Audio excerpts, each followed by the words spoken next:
I mean, is it just because people are lazy today or they're bored? I mean, are we just like bored, spoiled children who've just been lying in the bathtub all day, just playing with their plastic duck, and now they're just thinking, well, what can I do? Okay, yes, we're bored. We're all bored now. But has it ever occurred to you, Wally, that the process that creates this boredom that we see in the world now may very well be a self-perpetuating, unconscious form of brainwashing created by a world totalitarian government based on money, and that all of this is much more dangerous than one thinks? And it's not just a question of individual survival, Wally, but that somebody who's bored is asleep, and somebody who's asleep will not say no?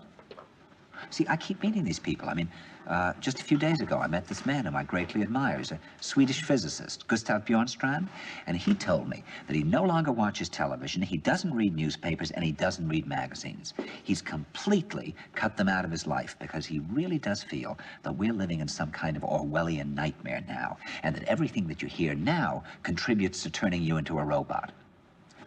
And when I was at Findhorn, I met this extraordinary English tree expert who had devoted his life to saving trees. Just got back from Washington, lobbying to save the redwoods. He's 84 years old. He always travels with a backpack because he never knows where he's going to be tomorrow.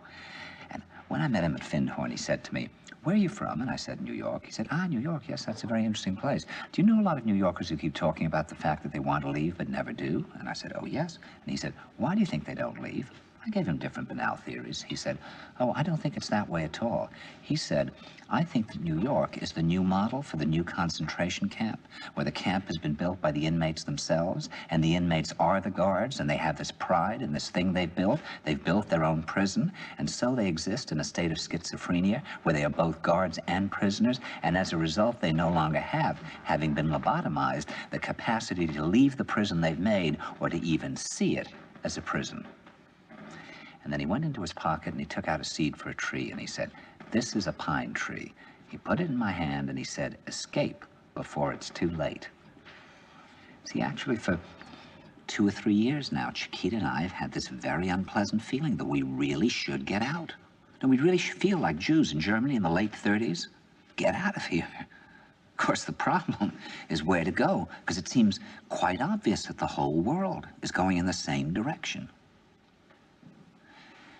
See, I think it's quite possible that the 1960s represented the last burst of the human being before he was extinguished, and that this is the beginning of the rest of the future now, and that from now on there'll simply be all these robots walking around, feeling nothing, thinking nothing, and there'll be nobody left almost to remind them that there once was a species called a human being, with feelings and thoughts, and that history and memory are right now being erased, and soon nobody will really remember that life existed on the planet.